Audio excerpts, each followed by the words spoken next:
দেশটাকে ইউনুস নিতে চান কোথায়?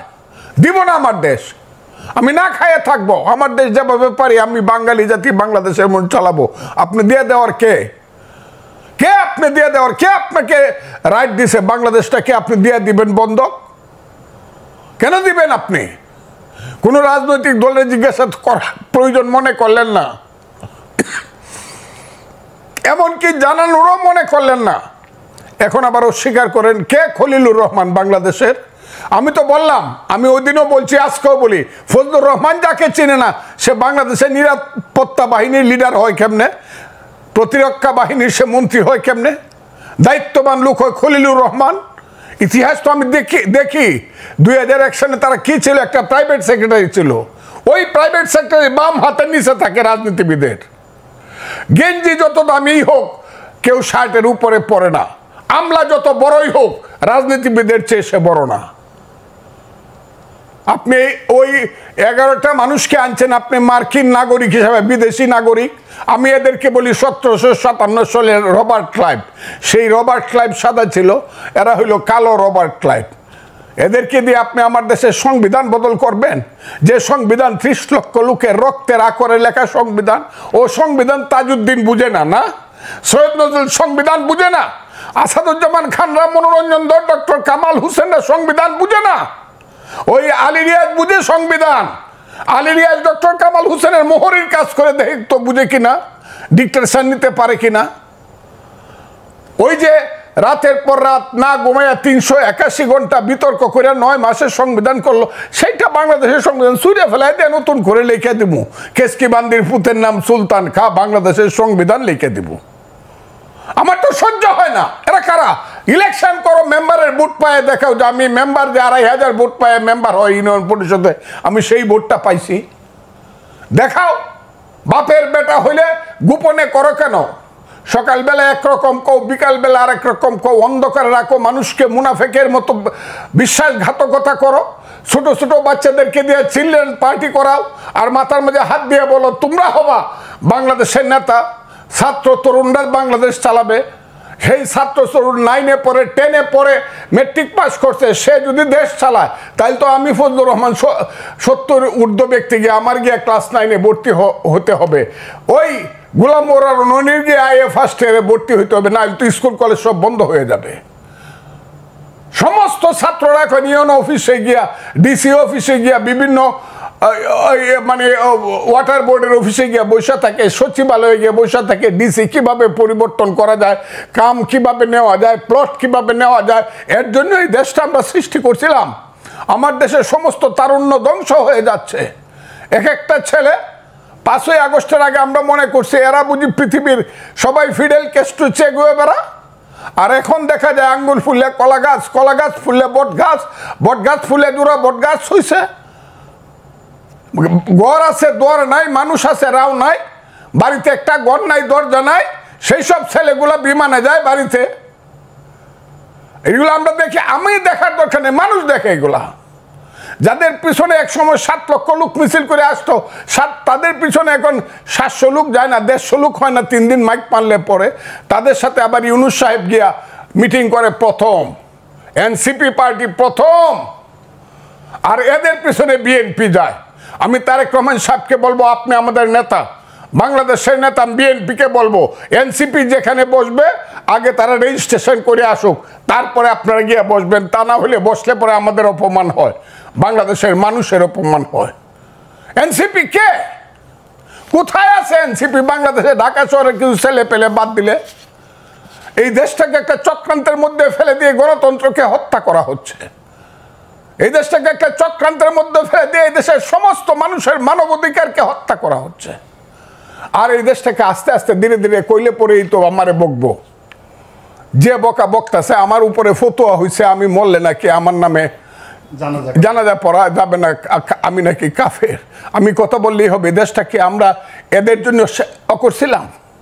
এই দেশটাকে আমরা স্বাধীন করছিলাম কেন? কি স্লোগান ছিল? এই যে মুক্তিযুদ্ধ হইল, 47কে ভুল প্রমাণিত করে মুক্তিযুদ্ধ হয়েছে। 47 ভুল প্রমাণিত হয়েছে এই দেশে 52 সনে। যেদিন বলা হয়েছে আমার মায়ের ভাষা, মুখের ভাষা, যেদিন বলা হয়েছে 62 সন, 64 সনে শিক্ষা আন্দোলনে আমি বাঙালি, আমার শিক্ষা ব্যবস্থা ভিন্ন রকম হবে, বাংলা হবে উর্দুর সমান সমান একটা ভাষা। সেই দিনই তো পাকিস্তানের 47 ফলস প্রমাণিত হয়েছে। যেদিন 6 দফা দিয়ে দিছে শেখ মুজিবুর রহমান, 7ই জুনে যেদিন স্লোগান হয়েছে তুমি কে আমি কে বাঙালি বাঙালি, যেদিন 69 সনে 11 দফা আন্দোলনের স্লোগান দিয়ে আসাদরা মারা গেছে, মতিউররা মারা গেছে, তোমার আমার ঠিকানা পদ্মা মেঘনা যমুনা, 70 সনে বঙ্গবন্ধু শেখ মুজিবুর রহমানের নেতৃত্বে 7ই ডিসেম্বর যখন মেজরিটি হইয়া পাকিস্তানের ক্ষমতা পাওয়ার কথা ছিল, দেয় নাই, যখন স্লোগান দিছে বীর বাঙালি অস্ত্র ধরো বাংলাদেশ স্বাধীন করো, সেই তো যুদ্ধ করছিলাম। আমি তো স্লোগান দিছিলাম পিন্ডি না ঢাকা, ঢাকা ঢাকা। আমি তো স্লোগান দিছিলাম পাঞ্জাব না বাংলা, বাংলা বাংলা। সেই যে বাংলা, কোন বাংলা? সেই বাংলা হলো গণতন্ত্রের বাংলা। গণতন্ত্রের জন্য দেশে যুদ্ধ হয়েছিল। ইউনূস সাহেব বুঝেন, আপনি অনেক বড় মাপের মানুষ, আপনি আমার চেয়ে 10 বছরের বড়, আপনাকে আমি এমনি ব্যক্তিগতভাবে সেলিউট করি, কিন্তু আপনি কি বুঝেন গণতন্ত্র কাহাকে বলে, ইহা কত প্রকার কি কি? আমরা যখন যুদ্ধ করি বাংকারে থাইকে থাইকে পাঞ্জাবির বুকে যখন ট্রিগার টিপি, পাশের ছেলেটা যখন গুলি খাইয়া 5 হাত উপরে উঠে বলে মামা, মাকে তুমি দেখো, সেই মা পাগল হয়ে মারা গেছে। ইউনূস সাহেব বুঝেন মুক্তিযুদ্ধ কাহাকে বলে? সেই মুক্তিযুদ্ধ করে লাখ লাখ লোক শহীদ হয়েছে।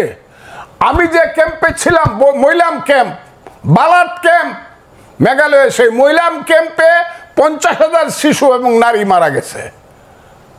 অনেকে চ্যালেঞ্জ করে 3 লাখ লোক, আরে 3 লাখ না, 7 লাখ লোক তো মারা গেছে শুধু শরণার্থী ক্যাম্পে। একটা যুদ্ধে খুলনাতে 18,000 লোক একদিনে মারা গেছে। এটা 8ই ডিসেম্বর। কাজে আমি আপনাদেরকে, দেশটাকে রক্তের সাগরে দেশ হয়েছে, এইটাকে নিয়ে এত খেলাধুলা করা উচিত না। এখনো মুক্তিযোদ্ধারা জীবিত আছে।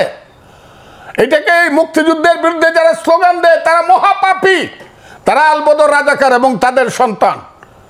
এখন দেশটাকে সেই দিকে নেওয়ার চেষ্টা করছে। এক বড় মৌলানা দেখলাম বক্তৃতা করছে, পৃথিবীর শ্রেষ্ঠ দেশ নাকি আফগানিস্তান। আমি মৌলানার নামটা বলতে চাই না, বলতে পারি। আমার কাছে মনে হয়েছে আরে বাংলাদেশ, এটা নাকি আফগানিস্তান বানাইতে চায় উনি, যে আফগানিস্তানকে লিগেল জাতিসংঘের 212টা দেশের একটা দেশ স্বীকৃতি দেয় না, যেখানে 1/3 মানুষ রাতের বেলায় না খায় থাকে। সেই আফগানিস্তান বানানোর জন্য, সেই সাম্প্রদায়িক এবং মৌলবাদী দেশ বানানোর জন্য আমার দেশে প্রত্যেক শুক্রবারে মসজিদ থেকে মিছিল বের হয়। কিন্তু এত বড় দুটি শক্তিকে অবজ্ঞা কেন করছে ডক্টর ইউনূসের সরকার? সামরিক বাহিনী এবং বিএনপি, এই বড় দুটো শক্তিকে অবজ্ঞা করছে কেন ডক্টর ইউনূসের সরকার? ক্ষমতার ময়ূর সিংহাসনে যারা বসেন এই দেশে, আমি দেখছি আর কি, তাদেরকে আরবিতে বলে সুমুন বুকমুন উমিউন ফাহিউম লায়ারজিউ। তারা চোখ থাকতে দেখে না, কান থাকতে শুনে না, মন থাকতে বুঝে না। তারা মনে করে তাদের চেয়ে ক্ষমতাবান লোক আর নাই। এবং যে ভুল তারা করছে, ভুল বললে কম বলা হয়, যে অপরাধ তারা দেশের সঙ্গে করছে।